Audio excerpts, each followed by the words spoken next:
วัสดีค่ะวันนี้เด็กมาพี่น้องเฮาสิมาเก็บมักฮุงหรือว่าภาษาไทยเพิ่นเอิ้นว่ามะละกอเนาะสิเอาไปแกงส้มใต้เนาะเพียงเนาะ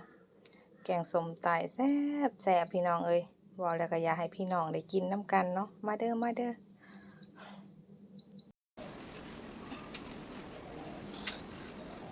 ดกมากมากฮุงที่เฮาสับแล้วก็สิประมาณนี้เยอะมากเต็มตะกร้า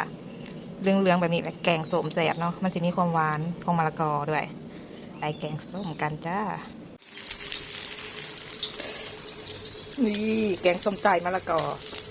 ได้แม่บ้านสาวเราแซ่บพี่น้องแบบมันแกงบ่ยากเลยค่ะมีพริกแกงไก่เนาะอ่อนกับโบเคยเห็ดมาเห็ดรู้สึกว่าตัวเองเห็ดกับเขาวแซ่บขึ้นมาทันทีทันใดมีใส่ปลาแดงกับกุ้งแล้วก็มักฮุงเพื่อนเท่าเองเนาะ